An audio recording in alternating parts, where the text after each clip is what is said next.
Part number 2 of the whole country's collapse and the way we're going to benefit from the reset of the whole system.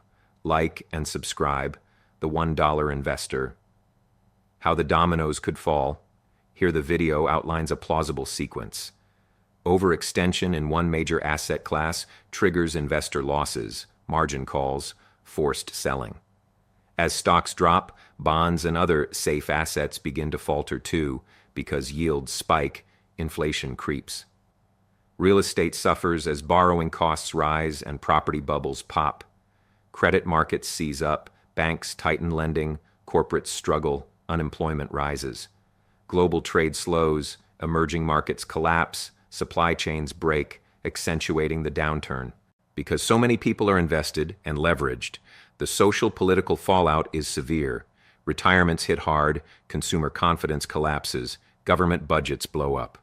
All of this leads to what the video suggests will be a deeper, longer, and more painful crash than 1929 or 2008 each. What makes it worse than both combined?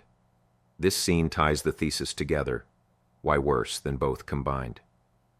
The reach of the damage. 1929 hit stocks, 2008 hit housing, credit, 2025 to 30 may hit stocks plus bonds plus real estate plus broad credit simultaneously. The speed and interconnection of modern markets means contagion will spread faster. Policy levers are stretched after years of ultra-low interest rates, unconventional policy, now higher debt, inflation. There's less ammo to fight. The scale of investor exposure, with retirement funds, leveraged derivatives, global portfolios, many more will lose. The potential for cascading failures, defaults, banks fail, governments intervene, taxpayers bear burden.